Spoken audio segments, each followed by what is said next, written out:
noches para todos y para todas. Es un verdadero placer saludarlos en una nueva noche de estudios sobre Paraguay, de análisis de la cultura paraguaya. Este encuentro de amigos, de gente que realmente quiere conocer más la cultura guaraní. En esta ocasión tenemos a uno de los miembros fundadores del grupo, el doctor Pablo Balao, quien, además de ser un jurisconsulto muy querido por todo el demos de la Facultad de Humanidades, es miembro fundador de este equipo de estudios sobre Paraguay.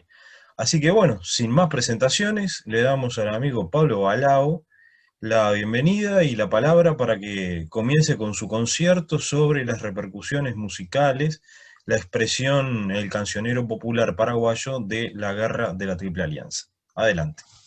Bueno, muy bien, muchas gracias, Tomás. Este, y bueno, un poco la idea con esta exposición es reflejar o mejor dicho, cómo se refleja este hecho histórico, trágico, si se quiere, para Paraguay sobre lo que repercutió la guerra de la Triple Alianza. Y lo que se refleja, digamos, en el cancionero popular que se le llama, digamos, de dicho país, ¿verdad? Y el objetivo que nos marcamos, así muy concreto, es identificar qué imaginarios y representaciones de la guerra de la Triple Alianza se hicieron presentes en las canciones populares que fueron compuestas o circularon en Paraguay a comienzos del siglo XX. Y para ello analizaremos una selección, un corpus de 4 canciones. La primera de ellas, Cerro Corá, de Félix Fernández y Arminio Jiménez. La segunda va a ser Primero de Marzo y Chela Reina, cuyos autores es Emilio Rivarola Fernández. Y por último, Pueblo Ibicuí, de Mauricio Cardoso Campo. Así indagaremos acerca de las condiciones de producción de cada una de estas canciones que integran esta selección que hicimos, identificando el contexto histórico, los principales datos del compositor y o letrista y el género al que pertenece la canción. Respecto al análisis de las letras, intentaremos, a temáticas hace referencia, identificaremos la forma de referirse a temas tales como la guerra, la figura de López, el pasado paraguayo, los valores del pueblo. Y a partir del análisis de estas variables intentaremos describir qué visiones del pasado están presentes en las composiciones de esta época. Pero antes de entrar a considerar el análisis de estas 4 canciones que mencionábamos, hacemos si se quiere, una puesta a punto, un antecedente de lo que es la historia de la música del Paraguay, y vamos a referir algunas etapas en el trayecto histórico, digamos, de la música. Así, por ejemplo, los que estudian más a fondo esta temática distinguen una primera etapa que le llaman etapa colonial, que es la que se desarrolla durante las actividades de las misiones jesuíticas, esto es entre 1561 y 1767, en donde actualmente la musicología ha realizado valiosos aportes para la revelación del auge o del esplendor de este arte musical en las misiones de la antigua provincia jesuítica del Paraguay. Lo que hace más de 3 décadas existía solamente en crónicas, cartas, libros, hoy se muestra en miles de manuscritos musicales de autores barrocos y compositores guaraníes anónimos, que corroboran el esplendor musical de esta época que duró casi 200 años. La llegada a las misiones del músico jesuita Antón Sepp permitió el primer y definitivo acto revelador, revolucionario, si se quiere, de educación por la música. Entre la nueva generación de misioneros músicos, a partir del aporte de Antón Sepp, cabe destacar el suizo Martí Schmidt y Juan José Messner, de la región de Bohemia, y a Florian Pauque, de Silesia, quien estuvo en Córdoba y otros lugares. Los 2 primeros se establecieron en Chiquitos, en Bolivia, donde Smith constituyó imponentes iglesias, fundó una escuela cantorum y enseñó a los indígenas a fabricar sus propios instrumentos para producir la música. Su herencia es en la actualidad el más importante punto de referencia para el estudio de la música de las reducciones, ya que en Chiquito se han encontrado miles de manuscritos de la época y gran parte de ellos copiados por Schmidt y Messner. Sin duda, la figura más importante es el jesuita italiano Domenico Cipolla, nacido en Prato en 1688 y fallecido en Córdoba en 1726. Esta persona constituye hasta el presente la mayor personalidad musical europea que desarrolló actividad en Sudamérica. Considerado como el último heredero de la gran tradición organística italiana, alcanzó los puestos más codiciados como organista en Roma, en la Basílica Santa María de Trastevere y la Chiesa de Jesús, la iglesia de los jesuitas. En las misiones, los guaraníes, además de la doctrina religiosa y la instrucción de diferentes oficios como albañilería, platería, tornería, etc., también aprendían a fabricar de propias manos los instrumentos musicales con que más tarde ejecutaban sus conciertos. Y según se desprende de estos testimonios eclesiásticos, no se limitaban al exclusivo culto de las cuerdas, sino que había también entre ellos excelentes ejecutantes de trompas, fagots, cornetas, clarines, flautas, etc.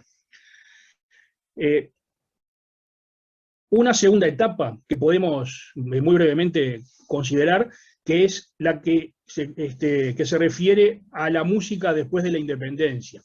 Esto es el periodo que va entre 1811 y 1870. Decretada la expulsión de los jesuitas por Carlos III en 1767, los indígenas de las reducciones fueron retornando paulatinamente a sus primitivas costumbres. Al llegar a este punto, el estudio del arte y sobre todo la música se centralizó en los primeros colegios de Asunción.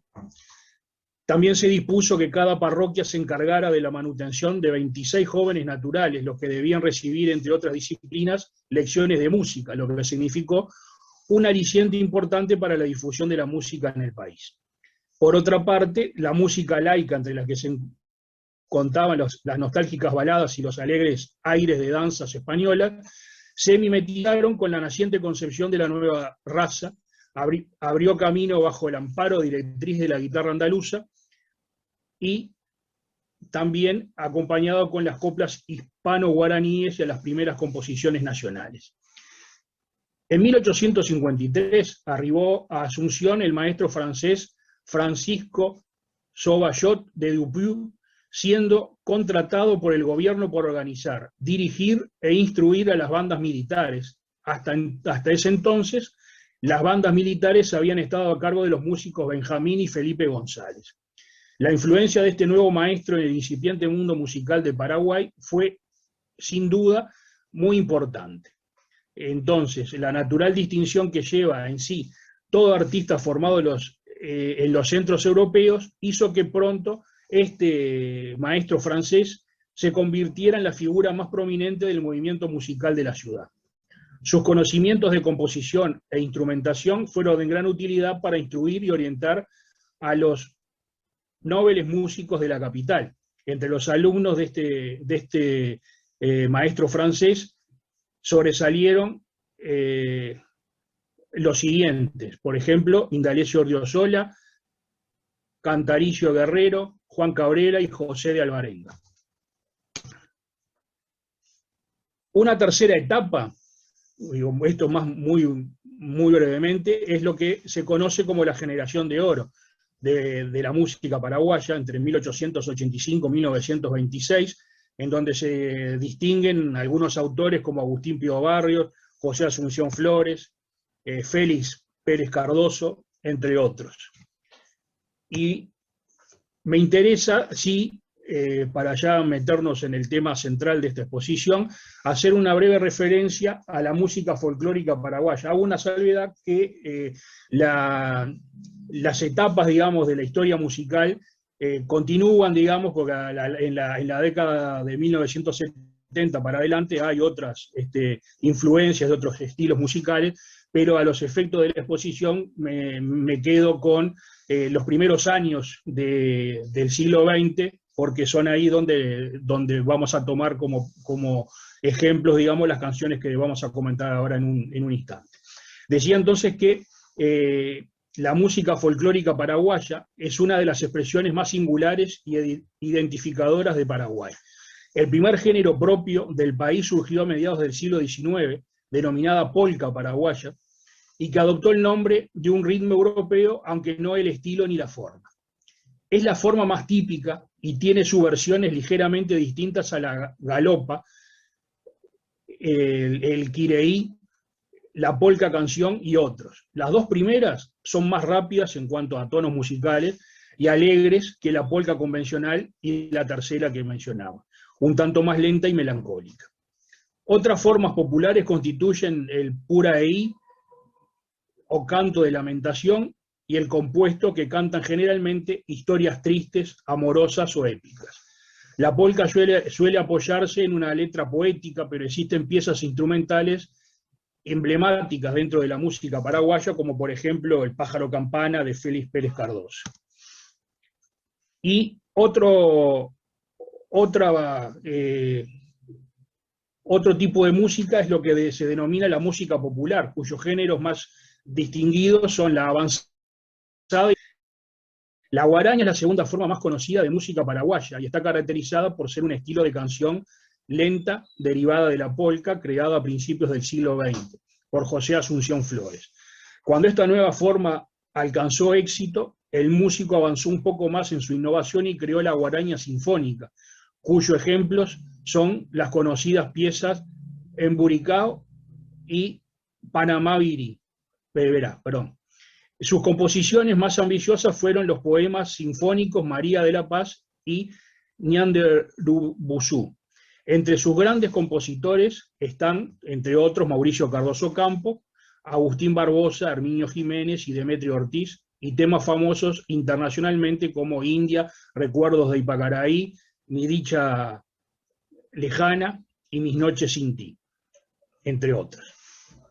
Bueno, y con respecto al otro género dentro de esta música popular, que fue la avanzada, fue creada por el músico paraguayo Oscar Nelson Zafuán a partir de la polca con influencia de bossa nova y baladas. Su obra más conocida es El arpa y la danza en mi tierra. ¿Por qué hicimos esto un poco, nos pusimos en antecedente? Porque con esto, digamos, lo que dice Luc Capdevila es que se va creando una memoria dentro del país, dentro de Paraguay, y la música no escapa a esta memoria, ¿verdad? Entonces, como decía, este autor, Luc Capdevila, expresa que en Paraguay se constituyó una memoria sistema de la guerra de la Triple Alianza, que acabó ocupando el espacio público y todas las esferas de la sociedad, expresándose en los nombres de las calles, en monumentos, rastros y lugares. Esta memoria se basó en una profunda revisión de la historia que tuvo lugar durante la etapa de los gobiernos civiles entre 1870 y 1936, en oposición a estos. Ese proyecto de revisión implicó la convergencia de diversos elementos para recordar un pasado militar heroico y viril, honrando a los grandes patriotas. Este proyecto encontró eco en la memoria colectiva, lo cual explica en parte por qué terminó imponiéndose luego de 1936. El gobierno militar de Rafael Franco, que se impuso luego de la Revolución de Febrero del 36, tuvo una orientación nacionalista e impulsó medidas conmemorativas en torno a la batalla de Cerro Corá y a la muerte de Francisco Solano López, inaugurando el largo proceso de constitución de un lopismo de Estado. La característica principal de la memoria colectiva paraguaya es la de haber sido construida según fuerzas de atracción bipolares.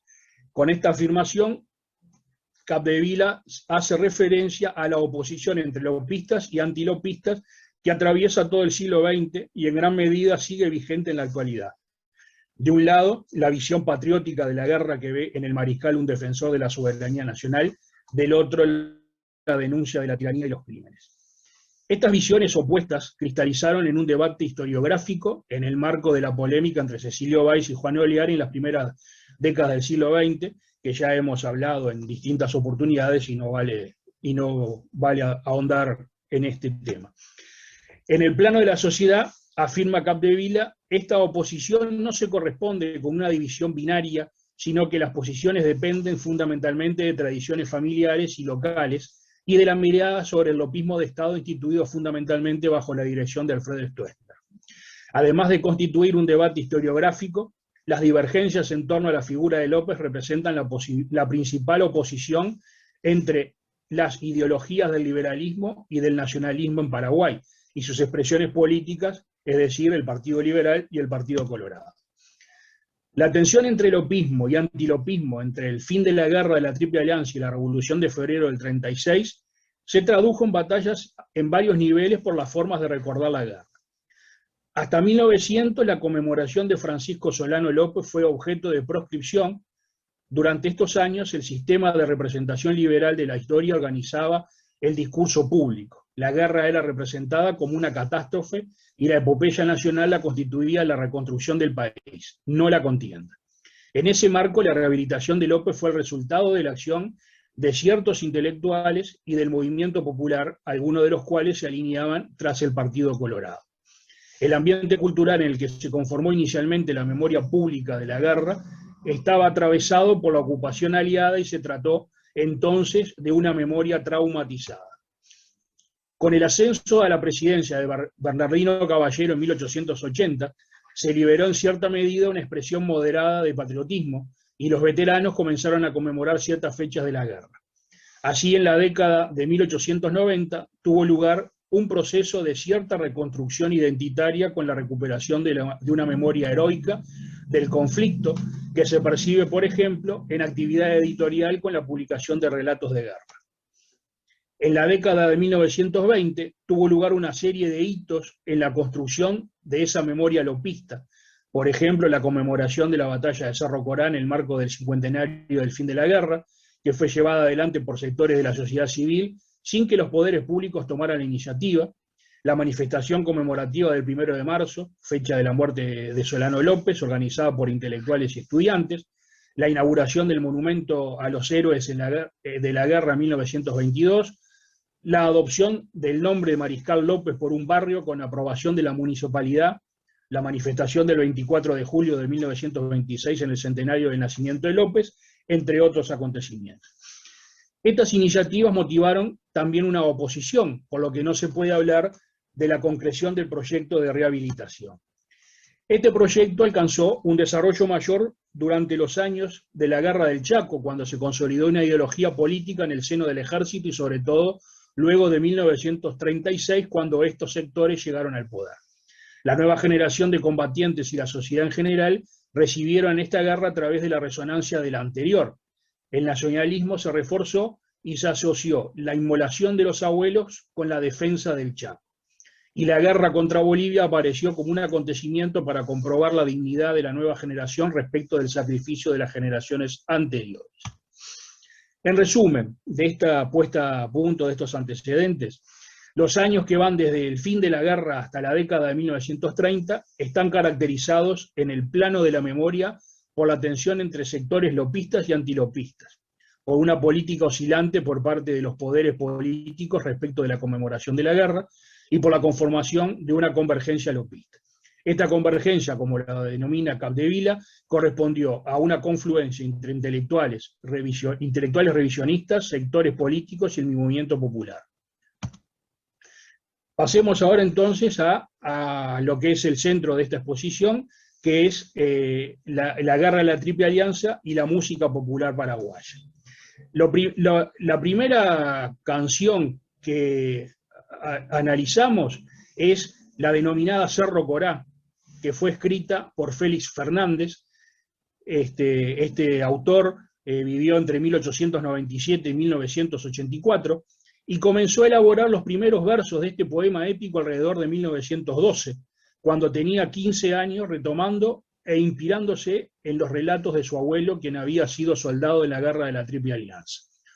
Unos años más tarde entregó la letra del poema al músico Arminio Jiménez, quien le puso música en el año 1931. Félix Fernández y Arminio Jiménez formaron parte de una generación de músicos que se formó en la Escuela de Música de la Policía, con maestros europeos. Fernández se destacó como poeta en guaraní, como autor de teatro y como letrista, componiendo canciones de diversos géneros. Arminio Jiménez, que vivió entre 1905 y 1991, es autor de un centenar de composiciones entre las cuales se combinan guaranías, polcas y canciones con piezas orquestales de carácter sinfónico popular y música netamente sinfónica. La marca de la cultura popular está presente en la obra de Jiménez a lo largo de toda su carrera, aún en sus composiciones orquestales, donde la temática se inspira en historias, leyendas y cuentos tradicionales. El músico, al igual que la mayoría de su generación, partió de la música folclórica e incursionó luego en la música académica. En lo que tiene que ver estrictamente con la letra de Cerro Corá, es una canción épica y su letra en guaraní relata la muerte de Solano López con un tono heroico explícito, refiriéndose al mariscal como un héroe que murió peleando bajo el lema vencer o morir y que no entregó su bandera tricolor defendiendo el Paraguay. López muere, como sabemos, a orillas de la Quidabán, y la canción describe ese momento en donde hace un juego con la naturaleza circundante. Entonces, básicamente dice, parte de la letra, llora el pájaro y se lamentan los árboles y el agua del río lo acompaña. La letra también refleja la dimensión destructiva de la guerra, ya que a esa altura de la guerra ya no había casi hombres ni mujeres que pudieran derramar sus lágrimas por el caído.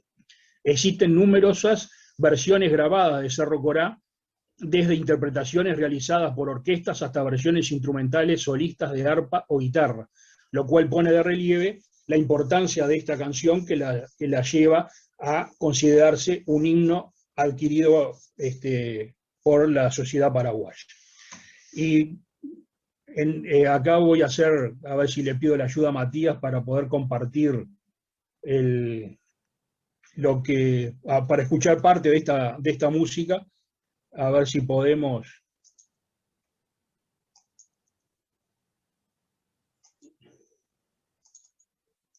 A ver. Creo que ahí está. Escucha.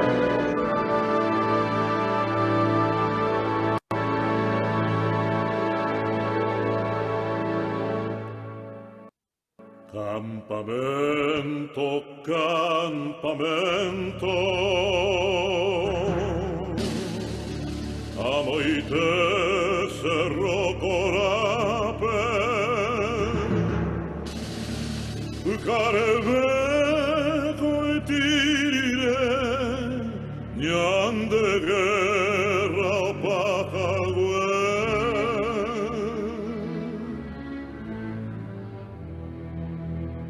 Endari mariscal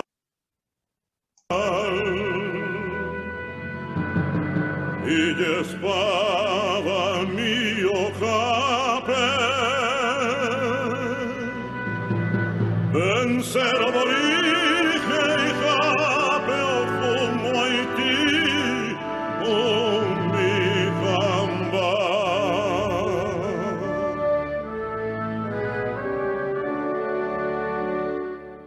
Sürü ve akidava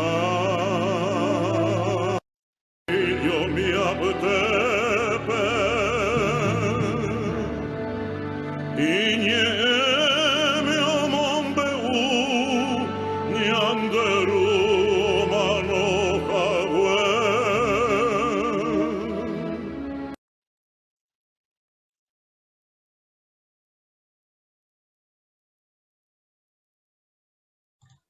Creo que estás con el micrófono apagado, Pablo.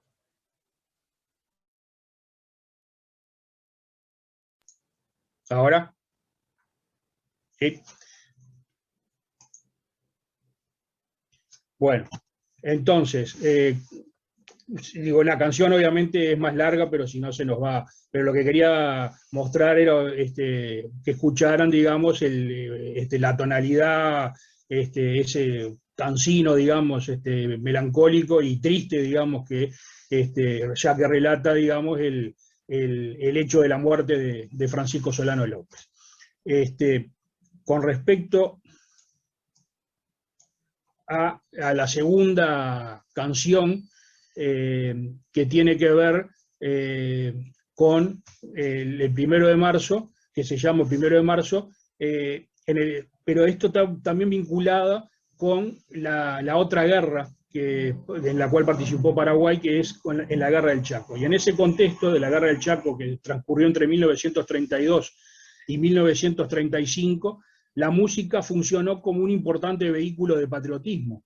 Muchos músicos se enrolaron como soldados y la música circulaba habitualmente en las trincheras como forma de dar ánimo a la tropa y existían orquestas en ese sentido. Varios compositores tienen célebres canciones que databan en esos años de la guerra, ¿no? El personaje emblemático, si se quiere, en esta etapa es Emiliano Rivarola Fernández, quien vivió entre 1894 y 1949, que constituye una figura simbólica en que la mayoría de los paraguayos ven representada la esencia de la cultura popular. Emiliano Rivarola Fernández nació en Guarambaré y se mudó con su madre a Asunción cuando era niño. Estudió hasta cuarto grado, aprendió a tocar la guitarra y en su vida adulta recorrió el Paraguay viviendo en distintos lugares. Fue soldado de infantería durante la Guerra del Chaco y en su obra la temática de la guerra es una constante, ya que desde las vísperas de la contienda, cuando compone una canción en honor al teniente Rojas Silva, muerto en la captura de su patrulla en 1927 y considerado el primer mártir chaqueño, ¿no? Se relata probablemente constituyendo una leyenda que componía sus canciones en plena trinchera y que recitaba en las pausas de fuego. Por eso se lo consideraba el tirteo paraguayo, o sea, la reencarnación del rapsoda en los tiempos homéricos que cantaba las glorias guerreras de su raza.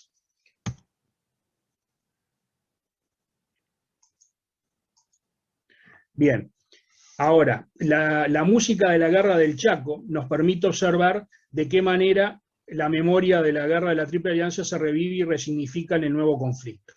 Entonces, un ejemplo de esto es la canción de este autor que veníamos mencionando, que es 1 de marzo. Es un claro ejemplo de esto que decimos, digamos, del reflejo entre la Guerra del Chaco y la Guerra de la Triple Alianza. Esta obra fue compuesta en las vísperas de la guerra con Bolivia, periodo que Lustig denomina la primera etapa del ciclo chaqueño de la obra de Fernández. La canción se enmarca en el tiempo de la composición y del conflicto que se estaba gestando, pero también hace referencia explícita a López y a su muerte, y a lo largo de su letra se refiere a la guerra de Aguazú. Los destinatarios de estos versos son sus contemporáneos, y la canción tiene el objetivo de animar y de traer la historia al presente para que cumpla esa función. Comienza diciendo, ahora después, bueno, lo que pasa es que la canción está en guaraní, pero también vamos a ver en comparación con la anterior, que es otro estilo, ¿verdad? Pero comienza diciendo, ojalá con esta canción despierte a nuestro lindo Paraguay y los que están vivos que escuchen a nuestros antepasados. Y luego dice, viva el Paraguay. Así grito al fondo del Chaco para hacer de la huella de López una canción. Como vemos, las referencias a la canción, a López en esta canción son positivas y lo identifican como un héroe, lo llama el león intachable que amaba la patria paraguaya y lo define como un hombre que amaba su país.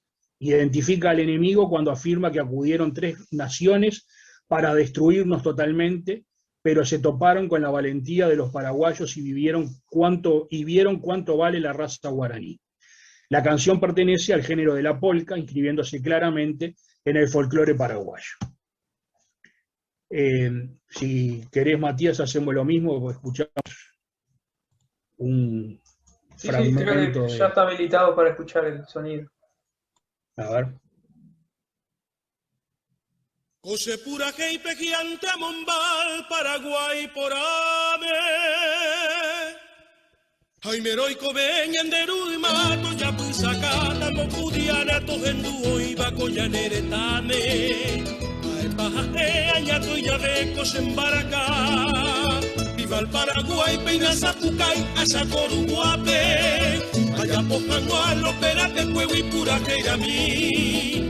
Apoyo y tureo, guajejanguabo, cerro corape. Sepultura, ay, hoy, japejira, ñande, caraí.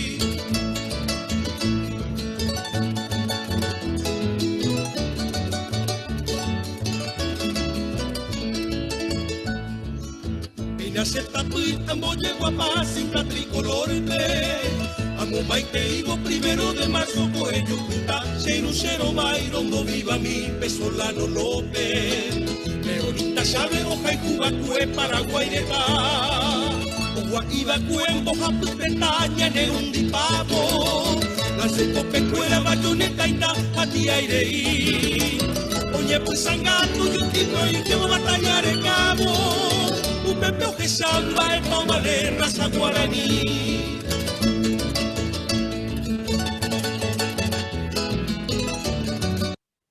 Bueno, esto lo dejo acá, digamos, pero lo que intentábamos ver es que es un ritmo más, dentro de todo, un poco más alegre, más movido que la canción anterior, porque la finalidad de este tipo de música era, digamos, animar a la tropa, como dije anteriormente, ¿verdad? La tercera canción de este mismo autor que veníamos relatando, Emiliano Rivarola Fernández, es Che la Reina, que tematiza la separación de una pareja con motivo de la guerra. Ya no es, digamos, un momento, digamos, un relato propio de la guerra, sino que es una situación, si se quiere, familiar, digamos, del hombre que se enrola en el ejército para ir a pelear. Entonces decía, esta canción tematiza la separación de una pareja por motivo de la guerra. En el marco de una canción de amor en primera persona, el protagonista afirma que debe partir ya que como buen paraguayo también ha jurado amor a su patria. Esta canción corresponde también a los años anteriores a la guerra, cuando el conflicto era inminente. Nuevamente se combinan las referencias a la guerra del Chaco con la aparición de la figura de Solano López. Los versos se refieren a la muerte de Rojas Silva, en cuya cruz va a rezar, y a la venganza contra aquel que lo mató, porque en un pasaje, digamos, de esta canción expresa el cantor Himalaya que encuentra el famoso Tejerina, ya que fue el que mató, digamos, a Rojas Silva. Bien, el patriotismo se condensa en la idea de la bravura guaraní que existe todavía en los descendientes de López. Al igual que en 1 de marzo, la música es animada y el tono es optimista. Y los versos prometen el regreso. En unos pasajes dice, es muy posible que vuelva, no es seguro que muera, si tú solo me esperas. Y también hace referencia a la victoria, pero sin dejar de lado la idea de morir en defensa de la patria. A ver si podemos escuchar parte de esta. A ver.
Bueno, entonces, como vimos, estas dos últimas canciones se contraponen con la anterior, con la primera que vimos, digamos, por el tono, el ritmo, porque invocaban, digamos, o tenían una finalidad distinta en cuanto a lo que querían reflejar en las letras y en la música, ¿verdad?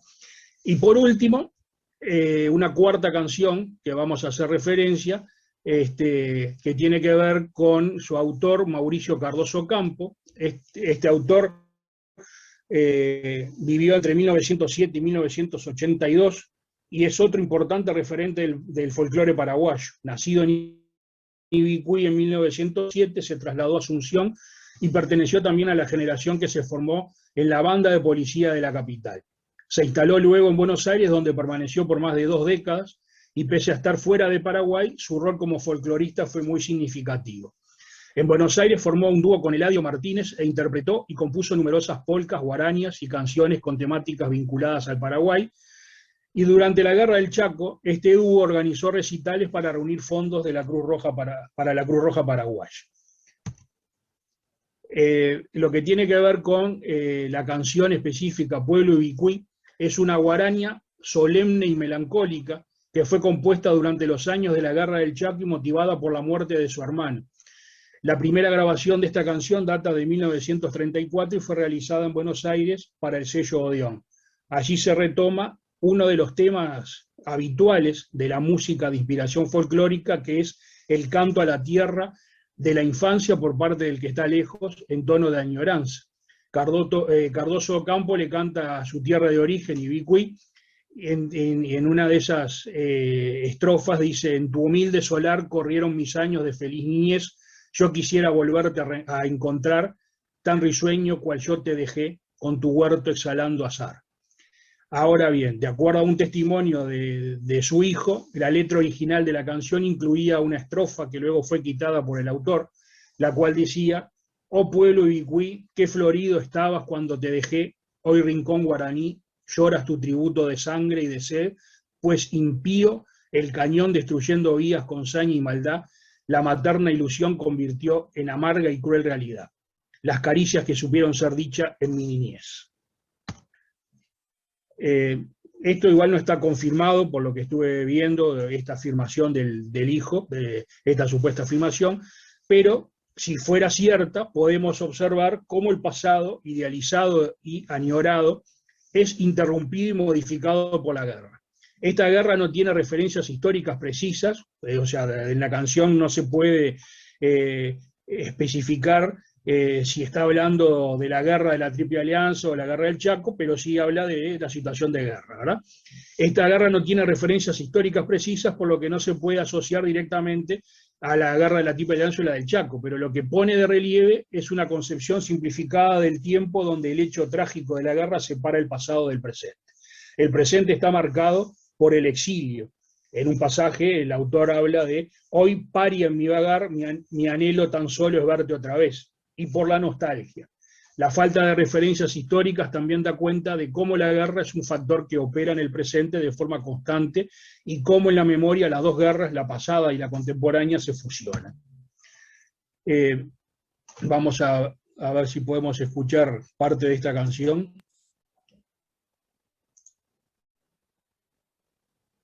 Bueno.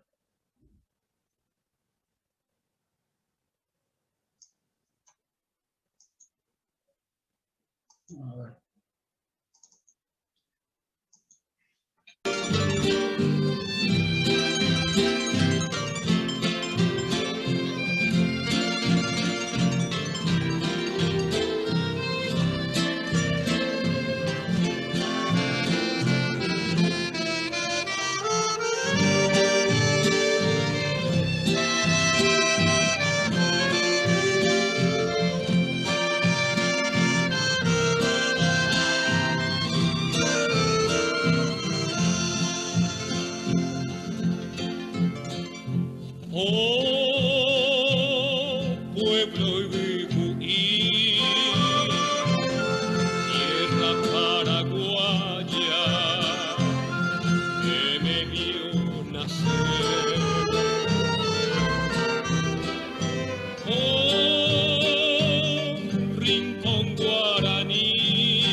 siendo cual flor se gusta.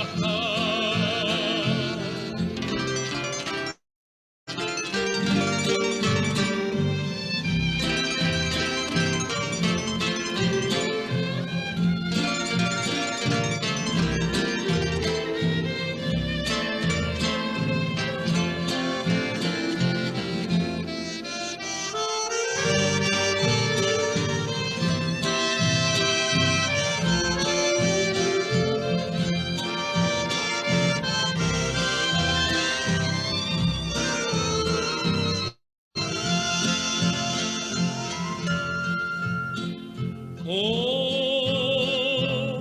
pueblo vivido por verte otra vez. Bueno, entonces, retomando esta, la dejé un poquito más porque estaba en español. Este, eh, pero, pero bueno, acá vimos las distintas, estas 4 canciones que reflejan, digamos, de distinta forma, de distinto espíritu, de distinta manera, el hecho de la guerra y su repercusión o su reflejo en la memoria paraguaya, ¿verdad? Algunas consideraciones finales de lo que vimos. En Paraguay se conformó una memoria sistema que ocupó el espacio público y se volvió omnipresente. El contenido de esta memoria sistema se basó en un proyecto de revisión histórica que consolidó a partir de febrero de 1936 la visión de Oleari, que Oleari sostenía en la polémica y profundizó con el correr del siglo XX mediante la implantación de un lopismo de Estado. Este proyecto político de revisión de la historia nacional encontró un eco en la memoria colectiva y dio un sentido épico a la tragedia de la guerra.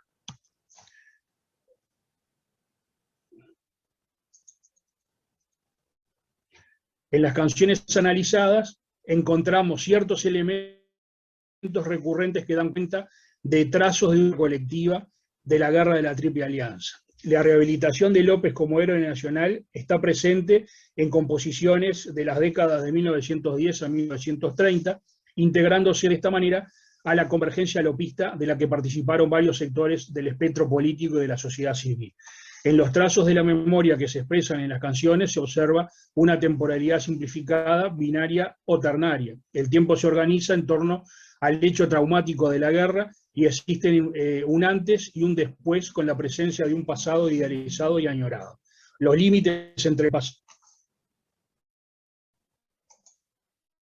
el pasado y el presente también se vuelven borrosos cuando la figura de López se presente como una fuerza viva. La temporalidad binaria se observa a su vez en términos de generaciones, en tanto los paraguayos son a partir de la guerra los descendientes de López y constituyen de esta forma una única generación a lo largo del tiempo. Se expresa una autoascripción a la raza guaraní y a los descendientes de López que se opone a un enemigo nombradamente o no. Así se observa el papel de la música como vehículo de transmisión y construcción de la memoria y la identidad, no constituye únicamente un dispositivo implementado por el Estado y las clases dominantes, sino que tiene un antecedente en la época previa en que los artistas provenientes de los sectores bajos y medios de la sociedad compusieron canciones en las que reflejaron sus propias visiones del pasado y construyeron un relato en el que la reivindicación de López junto con otros elementos ocupó un lugar central. Y con esto termino la exposición y estoy a lo que quieran.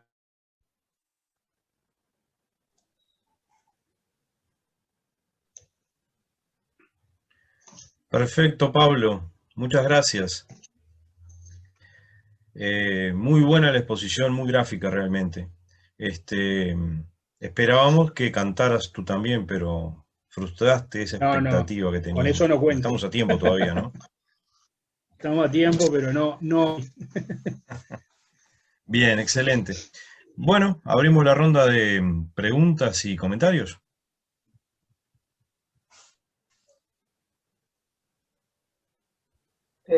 Para romper el hielo, una pregunta, pero muy, muy específica. En estas canciones, digamos, de ese periodo de tensión entre Bolivia y Paraguay, hay una característica común en cómo se califica a los enemigos de Paraguay en la guerra de la Triple Alianza, digamos, no sé si hay alguna semejanza en cómo se presenta a Bolivia y en cómo se presenta a la vieja alianza.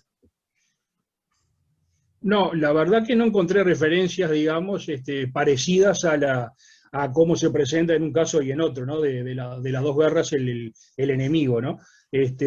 Digo, lo que intenté, como dije, es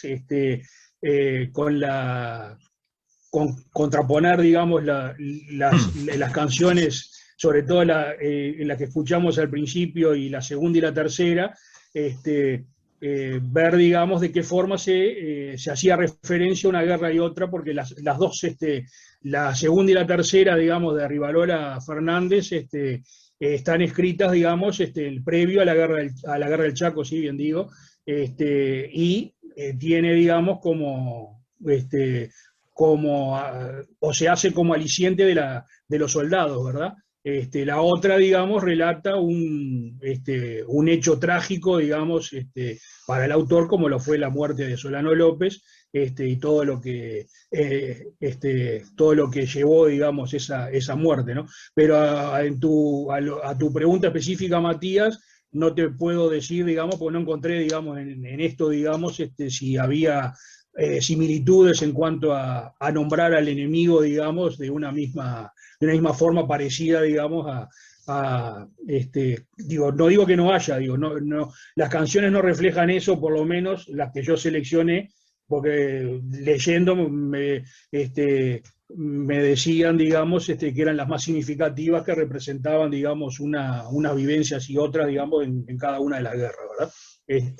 La otra sí, la anterior, digamos, la primera sí hace referencia, digamos, a un enemigo o a un enemigo colectivo, digamos, de los tres países que fueron a atacar a Paraguay, digamos, y hace sí una referencia explícita, digamos, a verlos como los malos, digamos, de la película, ¿no? Pero lo consultaba justamente porque en el primero, digamos, es claro, pero como en realidad hay muchos en guaraní y no, la letra sí, es sí, imposible para nosotros. por eso digo, no, yo la hice la referencia, digamos, en lo que leí, digamos, en textos, digamos, de la explicación de cada canción, ¿verdad?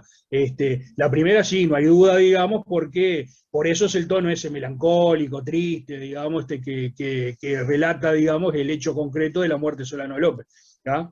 Y obviamente pone, más allá que ensalza la figura, pone, digamos, en el banquillo a los tres países que fueron a atacar a Paraguay.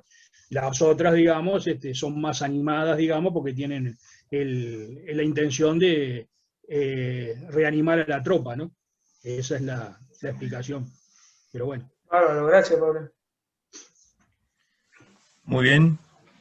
¿Más intervenciones? ¿Más aportes?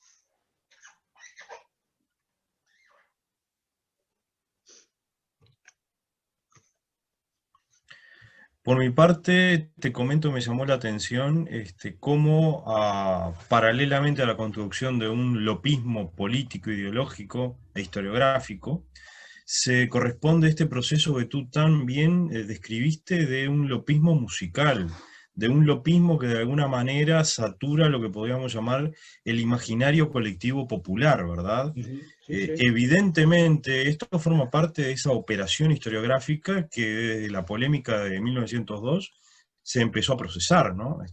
Claro. La cultura letrada, Oleari, Natalicio González, todos los revisionistas posteriores, la cultura letrada apunta a definir un discurso justamente para las clases cultas, que no eran tantas en el Paraguay de la época. Claro. Pero este lopismo popular, este lopismo musical, evidentemente le llegaba a los sectores subalternos de la sociedad. Esos sectores que no tenían acceso a los diarios y mucho menos a los libros, en donde este lopismo o de Oleari se intentaba transmitir e imponer, como efectivamente se impuso, ¿no? sobre todo a partir de 1936, y en un proceso que se acelera con la dictadura de Stroessner a partir de 1954. O sea que es un proceso sumamente interesante. Tú, al referir las 3-4 primeras décadas del siglo XX de una perspectiva de lopismo musical, estás analizando cómo hay toda una constelación intelectual inherente que envuelve a la sociedad paraguaya. Desde arriba hacia abajo, de abajo hacia arriba, como vos quieras, pero la música, la historia, están saturando de lopismo a esta sociedad.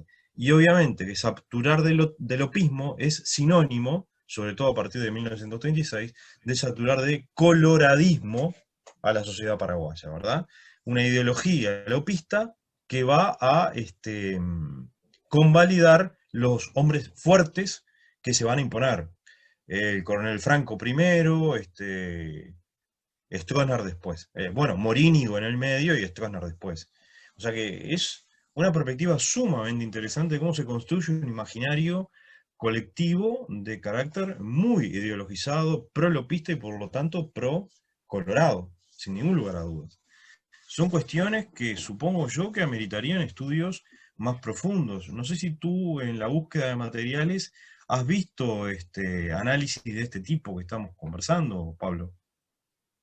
Sí, bueno, esto un poco, digo, me llegó de sorpresa, digamos, porque, bueno, el origen de esto es el seminario, el Tinti Tierra, que tú dirigías junto, bueno, con Matías y Sandra, y buscando material, por lo menos, digamos, para ver, hacer un trabajo sobre la monografía del curso ese, me encontré con eso y me gustó, digamos, porque me pareció que era algo, no digo que innovador, porque hay otras publicaciones, digamos, pero por lo menos otro sentido, digamos, a lo que veníamos hablando en todo este tiempo, digamos, cuando hacíamos referencia a la guerra de la Triple Alianza, ¿verdad? Y a todo lo que tú decías, el lopismo y toda esa concepción, digamos, de un Estado.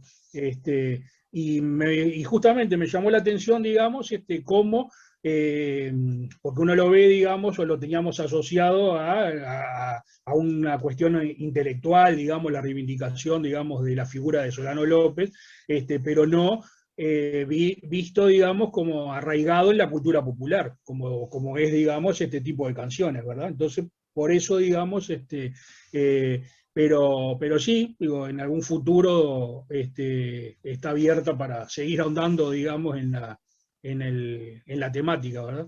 Pero pues, me parece re interesante, digamos, este enfoque. Sí, por supuesto, porque si bien es cierto que a lo mejor no son de los sectores populares quienes escriben estas canciones, pero que llegaban y golpeaban, impactaban en los sectores populares, eso es evidente. Sí, sí. El argumento, hay dos argumentos que son centrales para esto. Uno, la lengua, el guaraní. Evidentemente que eso está destinado a los sectores populares.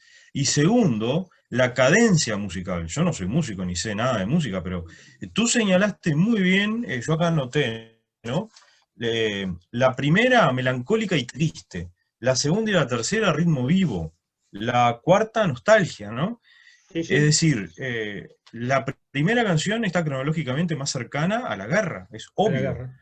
que va a ser triste. Las otras dos están destinadas a avivar la moral de la tropa. Y es, bueno, es súper sabido y súper conocido la importancia que tiene la música en los frentes de batalla, ¿verdad? Como elemento Claro. para animar, justamente, Sí, elevar sí. la moral de los combatientes. Además, Perdón, y una por cosa, último el tema, perdón, perdón. y por último el tema de la nostalgia, y creo que vos hablaste de la raza. Esta canción, la última, habría que ver si no está de alguna manera en ese clima ese clima ideológico que más que creado, motorizado por Oliari, es impulsado por Natalicio González, Manuel relacionado Domínguez, con la raza guaraní. ¿Cómo? que Manuel Domínguez es quien escribe el artículo ese, La raza guaraní, la describe todas las características y de ahí bebe Natalicio y Oliari. Exactamente, son muchos elementos que están, digamos, palpitando detrás de tu exposición y que tienen que ver con esto de la llegada a los sectores populares y masivos de una cierta ideología, ¿no? A través de los sentimientos, a través de la lengua, ¿verdad? Tal vez los discursos en castellano de la élite no traspasaban a la cultura popular de manera tan fácil. Pero acá tenemos el idioma del pueblo, que es el guaraní, ¿no? Es muy interesante. Con la magia de la música, todo eso, ¿no? Los sentimientos. Exacto.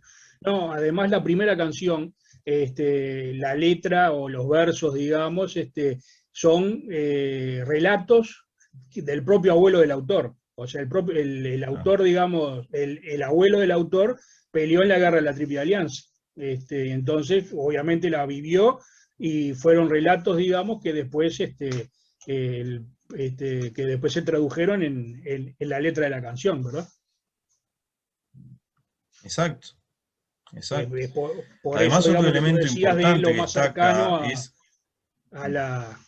de una canción a otra, de una canción a la guerra, ¿no? O sea, es la primera de todo, que es la que está más vinculada a la guerra, digamos, por el contenido ese. Claro, además otro factor importantísimo es el énfasis puesto en lo militar, en lo castrense, en Claro. ese nacionalismo belicista tan típico de Baleario, ¿verdad? Y como que se retroalimenta, se fogonea también en el plano de la cultura popular. Las tres primeras canciones son de un fortísimo contenido militar castrense. Sí, Y sí. la última, la de Ibicuí, yo obviamente, no sé, me puedo estar equivocando, pero recordá que en Ibicuí estaba la fundición, era de hierro, la Ujú. fundición de hierro de Ibicuí. Así que Sí, tal vez esa evocación al lugar puede estar vinculado con ese recurso tan importante que tuvo, que creyó tener Solano López durante la guerra, ¿no? La fundición. claro. Insisto, esto no lo tengo muy claro, habría que Sí, consultarlo, sí, pero sí, lo dejo ahondar planteado ahí, como una ¿no? pregunta. Ahora, lo importante es que las tres primeras son castrenses totalmente, Sí, sí, militares. sí. Exacto.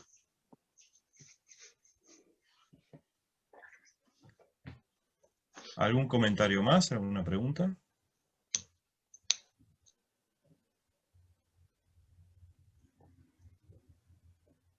Bueno, evidentemente esta exposición de Pablo nos deja muchas interrogantes relacionadas con estos tópicos que estuvimos indicando y bastante para reflexionar sobre la relación entre la historia con minúscula, la historia con mayúscula y la música. Y cómo en la música, sobre todo en la música popular, se conjugan estas dos historias. Es decir, lo fáctico y ciertas visiones sobre eso fáctico. Distintos relatos sobre lo acontecido, ¿verdad? Entonces yo creo que ahí hay buenos insumos como para seguir reflexionando. No sé si Pablo o alguien más quiere decir algo antes de ir cerrando. Bueno, por mi parte, todo. Ah, yo les cuento que la próxima reunión, la del mes de mayo, posiblemente sea también en una línea musical, ya que estamos con esta temática. Y digo, posiblemente porque tengo que confirmar todavía con la persona. Se trata de una intervención de un profesor de Cerro Largo, Marcos Hernández, más concretamente de Fraile Muerto, que estudia muchas cuestiones relacionadas con la cultura local. Y él ha identificado la presencia en Cerro Largo de Agustín Pío Barrios, el famoso Mangoré, uno de los principales compositores paraguayos de toda su historia. Y este señor Mangoré parece que hizo alguna de sus principales creaciones radicado aquí en Cerro Largo. Entonces, Marcos Hernández expondría sobre esa temática. Está prácticamente todo confirmado, pero todavía no están los últimos detalles. Así que en la próxima reunión seguiríamos en este punto con una cuestión absolutamente original, que es la residencia de este hombre en Uruguay, en Cerro Largo, que fue el ámbito de creación de algunas de sus obras más geniales, por las que tuvo fama realmente mundial. Porque yo cuando empecé a leer de este tipo Mangoré, quedé absolutamente asombrado. Bien. Matías, si querés, formalmente podemos ir cerrando la grabación y quedamos para una charla un poco más distendida, reunidos.